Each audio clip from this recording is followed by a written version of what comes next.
आज हम further cell से रिलेटेड जर्नल एंट्रीज करेंगे। लास्ट क्लास में हमने परचेज से रिलेटेड एंट्रीज की थी।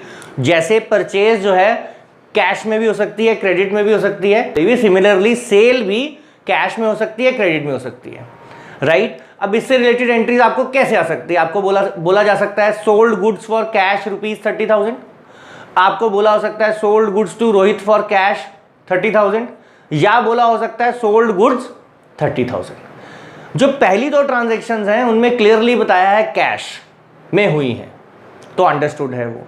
दूसरी ट्रांजैक्शन में सिर्फ लिखा है सोल्ड गुड्स 30,000, बताया नहीं है कैश और क्रेडिट। तो उसके लिए मैंने आपको पहले भी बताया था क्या किया जाता है। अगर तो सोल्ड गुड्स 30,000 इस ट्रांजैक्शन में किसी का नाम तो मेंशन नहीं है, तो हम इसको क्या मानेंगे, ये कैश में ही सेल हुई है।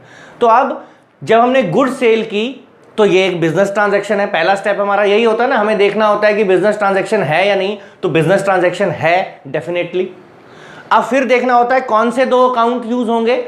अब गुड्स सोल्ड हुई हैं, जब गुड्स सेल होंगी तो सेल्स अकाउंट, गुड्स परचेज हुई थी तो परचेज अकाउंट बना था, गुड्स सेल हुई तो सेल्स अकाउंट बनेगा। और दूसरा ऑब्वियसली इसमें कैश में हुई है तो कैश अकाउंट बनेगा। अब ये दोनों ही अकाउंट बनने के बाद हमने दोनों ही अकाउंट जो है आइडेंटिफाई कर लिया कि ये दो अकाउंट्स यूज होंगे। फिर हमें देखना होता है कि ये जो अकाउंट्स हैं हमारे, ये किस टाइप के अकाउंट हैं, कौन से अकाउंट हैं। ये तो हम बार बार कर चुके हैं कि रियल अकाउंट है। सेल के लिए हमें ये समझना है, सेल जो है जैसे परचेज मैंने आपको बताया रियल भी लिया जा सकता है, उसको नॉमिनल भी लिया जा सकता है। सिमिलरली सेल्स को भी रियल भी लिया जा सकता है और नॉमिनल भी लिया जा सकता है। मैंने परचेज में आपको रियल के थ्रू कराई थी एंट्री, अभी सेल की एंट्री भी आपको रियल के थ्रू ही कराऊंगा। तो रियल अकाउंट, अब दोनों ही रियल अकाउंट हैं तो रियल अकाउंट का रूल लगेगा। रूल बोलता है debit what comes in, credit what goes out. Customer को गुड्स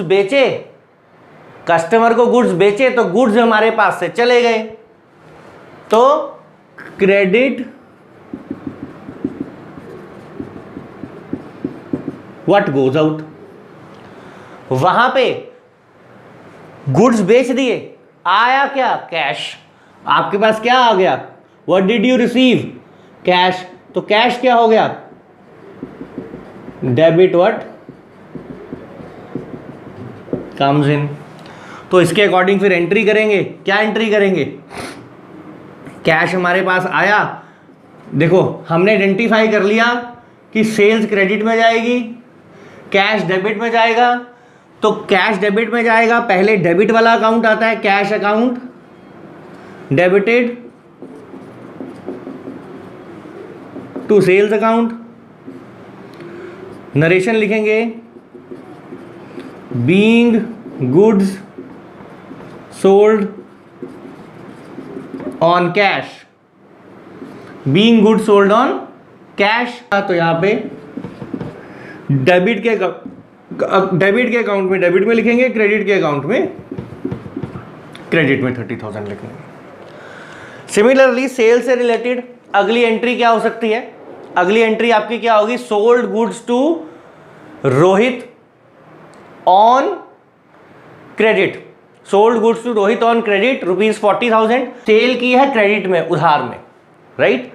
फिर दूसरी ऐसे ही क्या लिखा हो सकता है, सोल्ड गुड्स ऑन क्रेडिट लिखा हो सकता है, या लिखा हो सकता है sold goods to Rohit 40,000, sold goods to Rohit 40,000।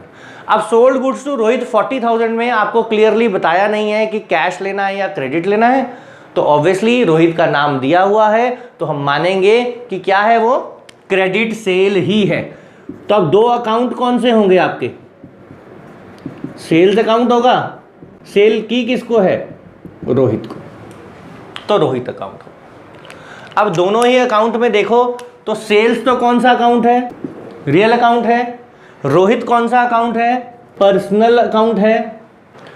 Account identify कर लिए कौन से यूज होंगे, ये भी आइडेंटिफाई कर दिया किस टाइप के अकाउंट हैं। अब क्या रूल लगाने हैं, तो रियल अकाउंट में तो क्या रूल लगेगा,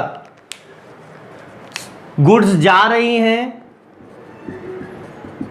credit what goes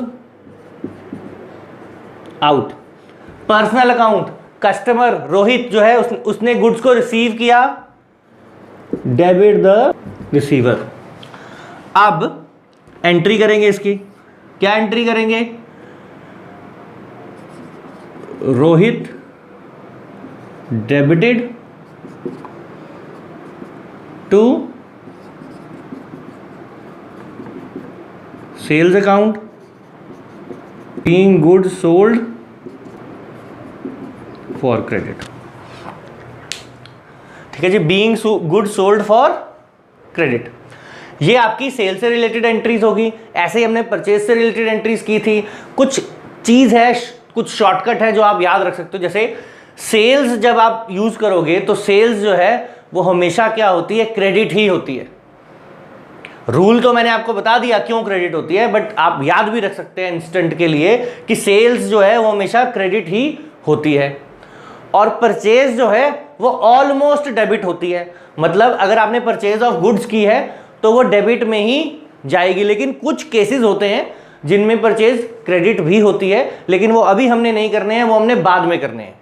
but initially आप ये समझ सकते हो परचेज है तो आपके माइंड में स्ट्राइक करना चाहिए परचेज की है गुड्स तो वो डेबिट में ही होगी। डिटेल का रूल हमने कर लिया, सेल का भी कर लिया, परचेज का भी कर लिया।